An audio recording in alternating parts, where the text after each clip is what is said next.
New at 5 local migrant shelters in El Paso continue to see low numbers of occupants in the city. And as the end of the year nears, they could also see an impact on federal funding received to house migrants if these numbers continue.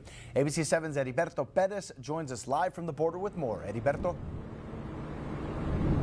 Good afternoon, Paul. The Opportunity Center for the Homeless usually sees a slight increase in people when temperatures drop. Its Deputy Director, John Martin, told me today last week they did see this slight increase of migrants released by Immigration and Customs Enforcement, or ICE. And Paul, the Opportunity Center saw around 30 to 35 migrants arrive on a single evening last week. The Director Martin also said this slight increase doesn't mean they are seeing a trend right now. Half of the current population at one of the Opportunity Center shelters are migrants who have been released through the CBP One app.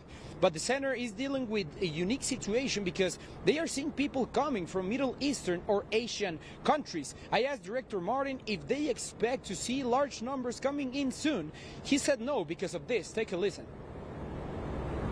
And then if you look at our current situation, with the increased level of enforcement at the state border through the state of Texas, with the enforcement within the country of Mexico, and you combine that with the executive order that was issued under the Biden administration, those numbers have been relatively low since January of this year.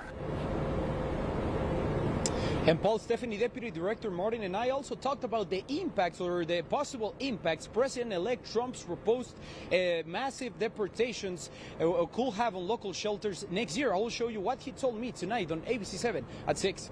Reporting live from the U.S.-Mexico border, Heriberto Perez, ABC 7.